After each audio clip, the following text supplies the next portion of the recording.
So it has been a long damn time since I've done an update.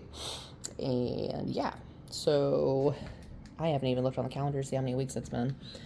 But it's probably been about a month. I planted all these on March 19th, I believe. And so it's been a little over a month for everything. All my stuff germinated, did really well.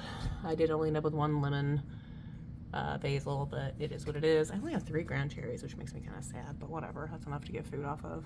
The jalapenos never germinated. Everything else did. Kind of weird. Tomatoes are super happy, and the reason they look so different stature-wise is because these are micro tomatoes, and these are indeterminate tomatoes. So these get really big, these stay tiny.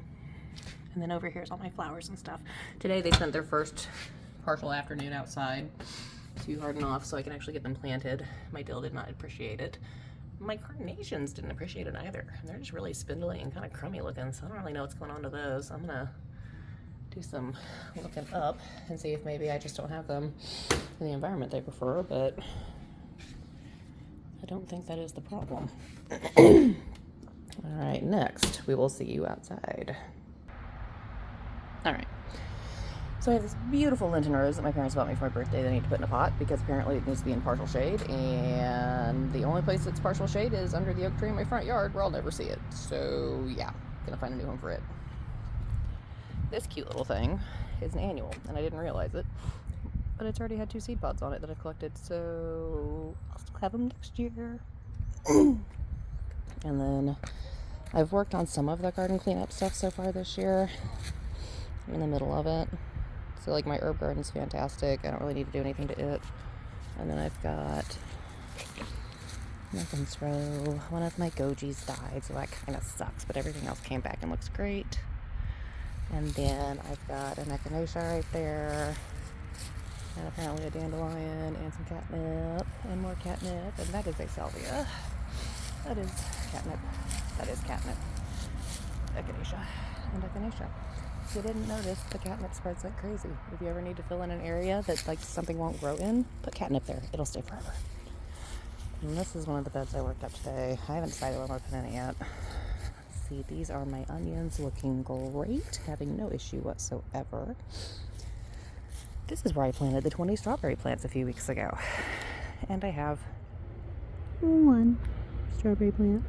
So I don't know what to think. I'm going to give them until probably mid to end May and see if anything comes up, and if not, I'm going to replant something else there.